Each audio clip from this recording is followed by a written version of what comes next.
Hey there, ministry team leaders. I hope you're doing well. Today, I'm filming this Wednesday morning, overcast. Apparently, Bertha, tropical storm, is giving us the nice cloud coverage today. Had a great missional community last night, and it was really good to get around the campfire and share how God's working in our lives.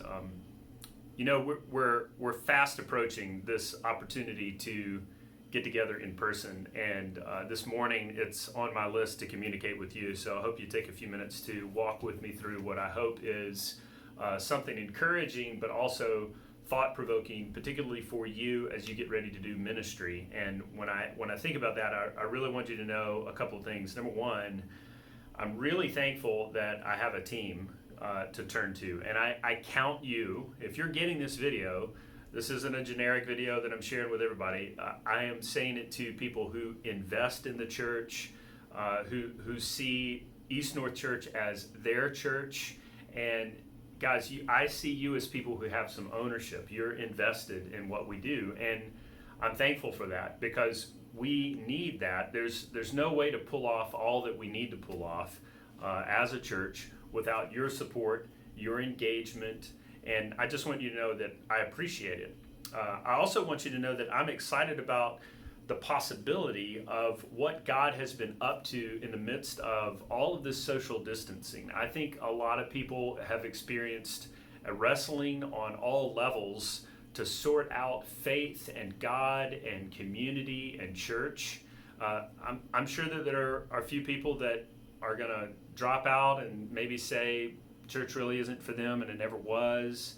They're on their own spiritual journey, and we want to be kind to them, gracious, and try to encourage them best we can. But I think that we're going to see actually a surge of folks that want to be more in tune with what it means to be part of the church. And so I want us to be ready for that. I want us to know that God is going to be at work. I mean, He has been at work. In fact, I know of a couple of people that are on a path to seek out baptism soon because of sort of the circumstances that have been like a pressure cooker revealing their need for God. And so as we get ready to get back into the swing of a normal kind of church experience, it'll be a little bit different than normal. I want you to know that like your work isn't in vain, and there needs to be some effort made on your part to help get ready, get yourself ready, get your team ready, start thinking through the implications of what we're going to do. And we do this all because we want to love one another well, right? I mean, like that's the whole experience of having a church service and doing a gathering and presenting the gospel, all the little elements that we put in there that we call ministry teams. These are all teams that exist to facilitate love and care and support for people. And so your role, whatever it is going to change some, maybe not change that much, but regardless, we got to have you guys starting to think and strategize and communicate about your plan. So I just want to do kind of a walkthrough on all our ministries, and let's just talk through this, okay? So let's start with the experience of our worship team. All right. So some of you might be wondering, we are going to sing. We kind of have the option. We either wear a mask and sing, or don't wear a mask and don't sing. And I think we'd rather sing than not sing. So we're choosing to wear masks when we gather, simply to love one another well. I think of Clark and Helen. I don't know if you guys think of them, but like if I could wear a mask and have Clark and Helen join us, or just not wear a mask, which personally, I'm more comfortable not necessarily wearing a mask, but it means Clark and Helen can't come. Man, I'm putting that mask on, and I hope you understand that that's our heart in that. We're just doing it to be loving and compassionate. But we're going to sing, and Ethan's going to make sure that he works out how we do that. He's going to be working with his band and talking to them, and we're appreciative of what he does. But to make that happen, we've got to have a production team, okay?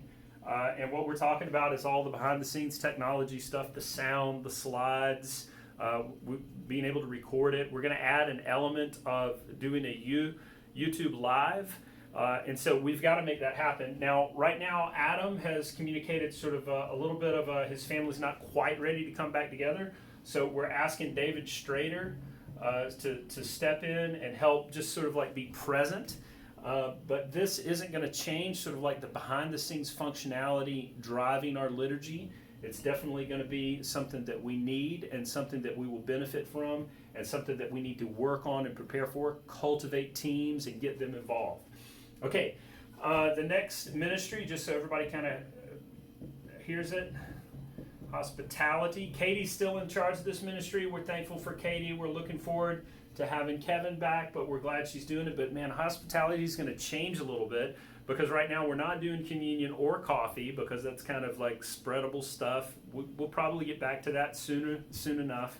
But what Katie is going to help facilitate, her team is going to help create a front door registration opportunity. And we're not trying to do this to intimidate anyone or bother anyone. We're just trying to say like, okay, if it's possible that gathering in a small space like East North and having a gathering like we're doing it could create some kind of outbreak. If somebody does get sick, we want to know about it. We want to tell everybody about it. So that's the only reason and why we're doing sort of like a attendance taking, and Katie and her team are going to help make that happen. And they're also going to just kind of be around to help clean things, wipe things down if that looks like it needs to be happening, maybe handing out some masks. It's going to be sort of a front door opportunity to showcase and engage in a way that helps people know we're doing our part to sort of like address this COVID-19 scenario as best we can. So we're probably looking at Zach also being here just to sort of like be physically present as an elder to give some support in the foyer and help people know what we're doing, answering questions as he can, along with the hospitality team. On top of this, we've got connections. Okay, and this is the Warrens, Travis and Paula. And really their strategy, their approach, their value, all the things that they do, it isn't going to change all that much other than, the social distancing aspect. So we're still hoping that they will have a team that engages people well, encourages them to be a part of missional community, help them know what it looks like to be part of our church, know that they're welcomed and loved. And so we're thankful and hopeful that team continues to do its part. Some other aspects of the church that are going to be going on. We've got a prayer ministry. Ryan Russell has been praying faithfully on this team, and he'll continue to do that. We're also talking to Michael. This team is sort of growing. Michael Kerwin and Ruth Ballard as additional members of that team, and we're working them into some clarity about what it looks like to sort of cultivate a better experience of prayer in our church. We're also going to do the MC thing. So this is just the person that says welcome and sort of handles announcements. And right now, just because of the time that we're in, this is going to be elder-led, and we're going to let the elders take care of that. We'll work through that as we continue. And then last of all, if any of you were wondering this experience of kids, I don't know if y'all can see that on the screen. Jenny is still the mastermind of our kids ministry. We've got something fun planned for them, but we don't have child care proper. So we're not sending them downstairs, putting them in rooms with volunteers. Not yet. That will come. In the meantime, we've got some creative strategies to give kids some fun stuff to do, and I'm going to be working with Jenny to communicate to all the parents, hey, look, we get it. Kids probably aren't made to sit still and pay attention. We're cool with them being the way that they are, making a little noise, wanting to have fun. I totally understand. We're going to do the best we can to make good with our environment, and we don't want any parent to feel embarrassed or challenged by that. We want them to feel welcome and let them know that we're up for it. All right, the reason that we're doing all of these things, right? And you're involved in this. You're a strategic part of it. And without your help, these things don't happen.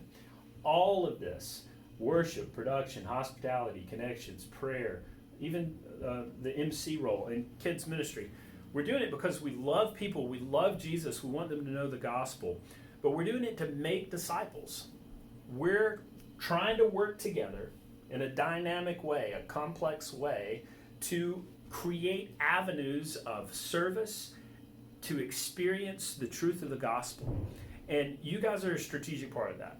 And I want you, I need you, we need you to help us launch out, relaunch on June 7th with clarity and vision and purpose and ownership. And so I just wanted to give you a quick video to say these things. Hey, we're counting on you. We need you. Your work is meaningful. You're helping to impact people for the sake of the gospel at East North Church through your ministry. And if you need help getting any of this stirred up, working it up, know that we're ready. Your elders are ready to help you figure that out and navigate it, because we want to see people come to know Jesus. We want them to be followers of Jesus and experience the gospel. And I know you want that too. So thank you for being leaders of ministry and for working hard over the next couple of weeks to equip your people and your team to do well in our new environment.